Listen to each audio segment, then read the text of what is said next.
আজ একটা বই নিয়ে আলোচনা করব। তো বইটার নাম হচ্ছে কৃষ্ণদাস কবিরাজের চৈতন্য চৈতামৃত সরল গদ্যে রূপান্তর। সাধারণত চৈতন্য জীবনী কাব্যগুলো কি হয়, যেহেতু 1500 সালের দিকে রচনা, মানে 1557 খুব সম্ভবত। তো এই জীবনী কাব্যগুলো সাধারণত কবিতার ছলে লেখা থাকে, মানে কাব্যের ছলে। যেহেতু সে সময় গদ্যের প্রচলন ছিল না সাহিত্যক্ষেত্রে, তো এই বইটা খুব সুন্দরভাবে লেখা হয়েছে। প্রণয় কৃষ্ণ গোস্বামী এটা সম্পাদনা করেছেন। এটাতে হচ্ছে সরল গদ্যে চৈতন্য চৈতামৃত লেখা আছে।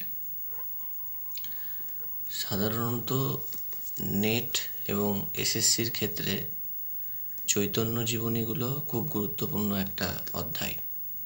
তো ছাত্রছাত্রী আর সাধারণত আমারও নিজের ক্ষেত্রেও এই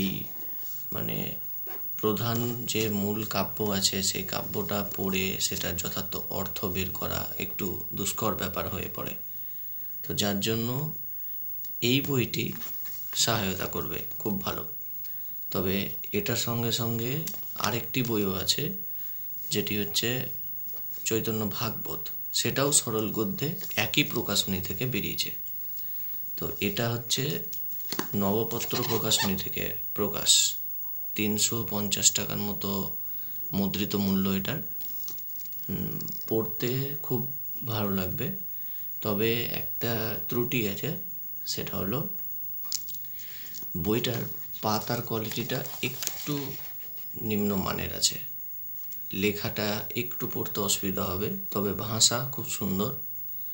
গদ্যের আকারে যেহেতু লেখা আছে, যার জন্য পুরো কাব্যটায় বুঝতে খুব সুবিধা হবে যারা সাধারণত নেট বা এসএসসি প্রিপারেশান নিচ্ছে, প্লাস আন্ডার গ্র্যাজুয়েট বা পোস্ট গ্র্যাজুয়েটে যখন চৈতন্য জীবনী কাব্যগুলো পড়তে হয় আমাদের বিভিন্ন সাহিত্যের ইতিহাস থেকে, সেখানকার সঙ্গে সঙ্গে এটাও যদি কেউ পড়ে, তাহলে এই বিষয়ে ধারণা হতে বেশি সুবিধা হবে।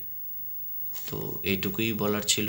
এখনও আমার পুরোটা পড়া শেষ হয়নি, যার জন্য এটার বিস্তারিত আলোচনা দিতে পারলাম না। পরবর্তীতে ভিডিওতে চেষ্টা করব। এটাই।